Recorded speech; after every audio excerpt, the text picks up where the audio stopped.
안녕하세요. 고용노동부 디지털 증거분석팀을 맡고 있는 이상철입니다.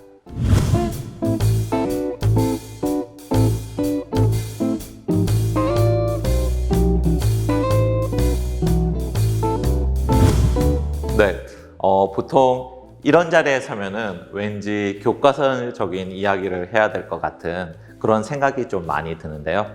그런데 저는 오늘 사실 여러분들께 조금은 다른 이야기를 드려보려고 합니다. 여러분은 요즘 그리고 지금 얼마나 민감하게 살고 계신가요? 아니면은 얼마나 자극적인 인생을 살고 계신가요? 보통 민감, 자극 딱 들었을 때는 사실 긍정적인 의미로는 잘 받아들여지지는 않는 단어인데요. 제 공직 생활을 되돌아보면은 이 두 개의 단어가 반드시 필요하다는 걸 여러분들께 강조드리고 싶어요. 어떻습니까? 그 이야기 궁금하지 않으신가요? 지금부터 제가 한번 그 두 개에 대해서 이야기를 들려드리도록 해보겠습니다.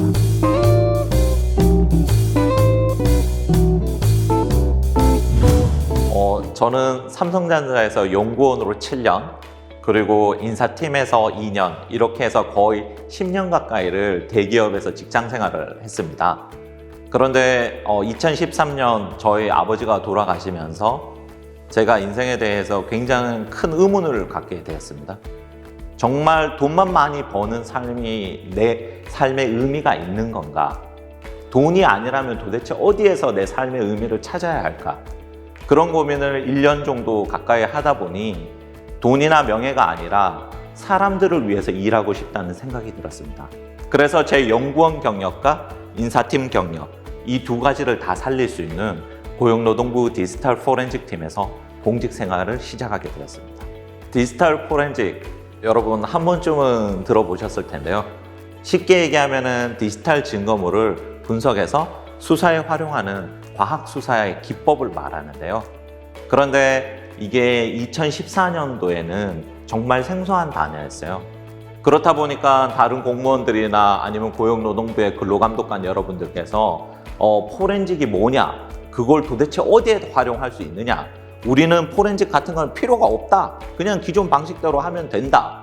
이래서 제가 들었던 생각이 이분들의 필요라든지 이분들의 언어를 이해하기 위해서는 노동과 노무 관련 공부가 필요하겠다 해서 제가 고용노동부에 입사하자마자 노무사 시험 공부를 시작을 했었습니다.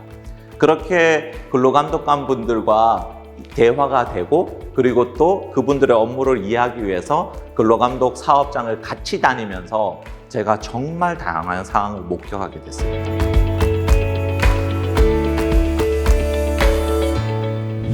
그래서 제가 근로감독관들과 3년을 같이 사업장을 같이 돌면서 굉장히 체감했던 문제가 연장 근로와 임금 체불이었습니다. 그런데 기존까지는 이 연장 근로라든지 내가 휴일 근무를 하더라도 입증할 방법이 없었습니다. 법적으로 근로시간을 의무적으로 기록해야 되는 그런 게 없기 때문에 이거를 기존 방식대로는 어떻게 해결할 수도 없었습니다. 그런 상황이었던 거죠. 이렇게 많은 사업장을 돌면서 정말 이런 열악한 업무 조건 환경에 대해서 참 고민이 많았었는데요. 특히나 2018년부터 주 52시간제가 도입되면서 고용노동부 자체에서도 이 문제를 어떻게 해결해야 될까 하는 고민이 깊어가던 시점이었습니다. 그러던 중에 저희가 이제 특별 근로감독을 한 회사가 있는데요. 여러분도 아실지 모르겠지만 불이 꺼지지 않는다고 해서 근로동의 등대라는 그런 게임 회사를 저희가 감독을 하게 되었습니다. 근데 저희가 직접 가보니까 업무 시간에 사내 커피숍에서 사람들이 자유롭게 커피도 마시고 수면실에서 잠도 자고 있고, 이래서 회사 측에서 우리 봐라, 이렇게 자유롭고 자율적으로 근무를 하는데 왜 우리가 연장 근로를 강요하고 있고 사람들을 이렇게 억박하겠느냐라고 했습니다. 거의 믿을 뻔했었습니다. 그러다가 로비를 이렇게 다니는 사람들을 좀 유심히 봤는데요. 그 건물이 특이하게 엘리베이터를 타든 출입을 하든 모든 것에 사원증을 이렇게 찍고 다니는 그런 시스템이었거든요. 그래서 이 사람들의 동선이라든지 이 사람들의 출퇴근은 저 사원증 기록으로 확인할 수 있겠다. 그래서 그 기록을 가지고 우리 한번 포렌식을 해보자 라고 해서 시작된 게 근로시간 점검 프로세스 개선이었습니다.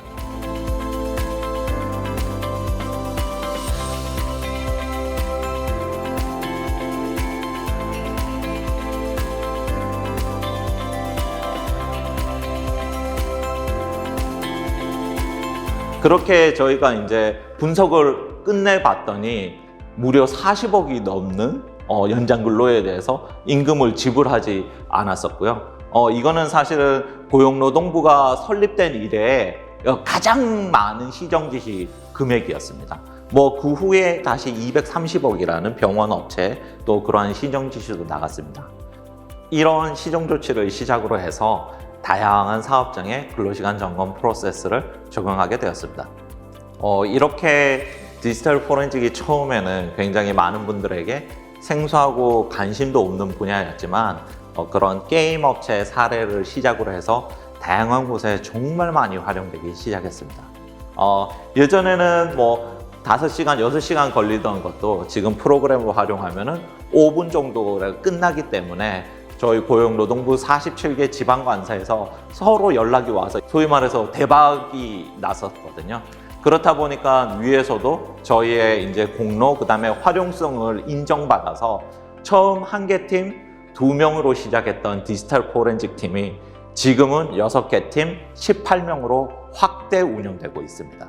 저희 팀의 이러한 성과 때문에 도대체 어떻게 그렇게 성과를 냈느냐, 그리고 그렇게 만들어내기까지 얼마나 힘들었느냐 많이 물어보시더라고요. 그런데 비결이 뭘까요? 제가 이 강연 초반에 여러분들께 질문했던 질문을 다시 한번 드려보겠습니다. 여러분은 얼마나 민감하게 살고 계신가요? 아무리 능력이 있고 아무리 노력을 열심히 한다고 하더라도 문제를 캐치하지 않으면 결과 도출이 안 나오거든요. 그래서 저는 항상 좀 민감하게 살았던 것 같습니다. 그래서 이렇게 민감하게 일을 하다가 보면은 그러한 성과는 어떤 행운처럼 다가오는 거라고 생각을 해요.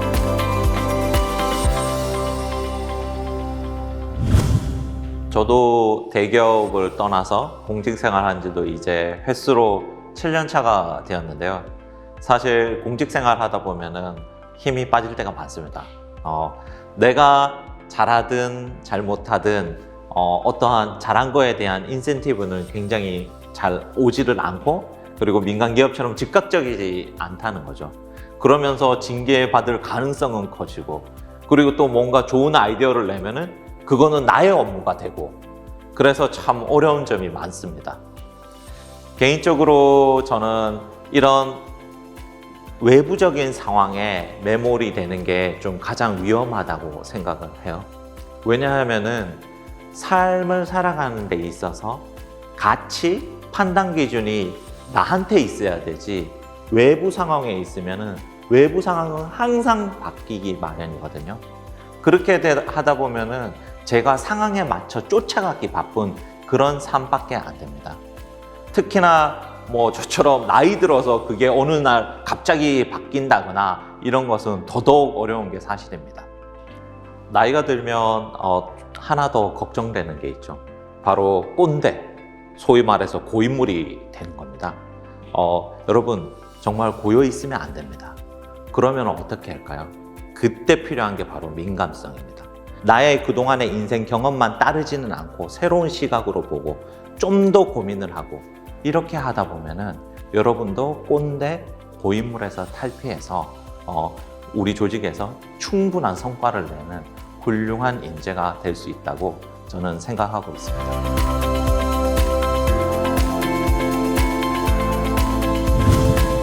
조금 부끄럽지만 저는 근로시간 점검 프로세스 개선이라는 프로젝트를 통해서 2019년 적극행정 우수사례 경진대회에서 최우수상을 받았는데요. 결과적으로 놓고 보면은 상을 받기는 했지만, 사실 적극행정이라는 게 어떠한 성과, 보상을 기대하면서 할 수 있는 것은 저는 아니라고 생각합니다. 앞에서 이야기했던 것처럼 마음속에 나만의 확고한 기준을 가지고 있고, 그리고 다양한 자극을 민감하게 받아들이고, 그렇게 살다 보면은 언젠간 여러분들도 빛을 발하는 기회와 그 다음에 시기가 올 거라고 저는 믿고 있습니다.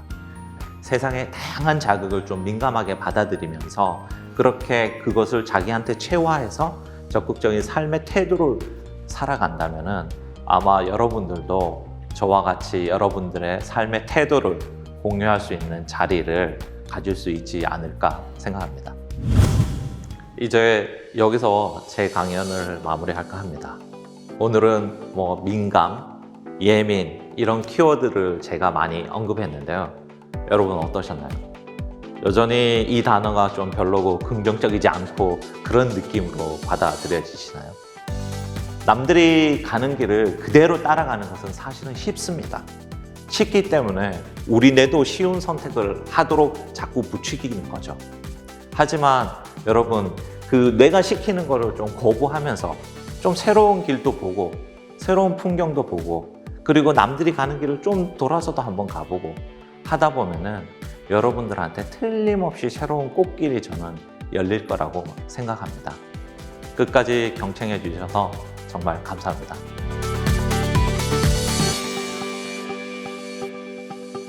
사실 이런 촬영이 좀 불편하고 힘든 작업일 수 있는데요.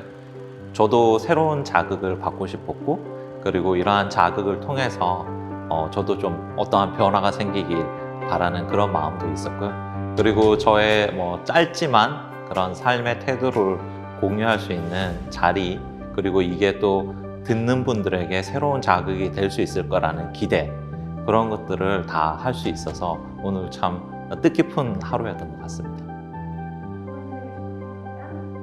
저에게 있어서 적극 행정은 삶의 태도입니다.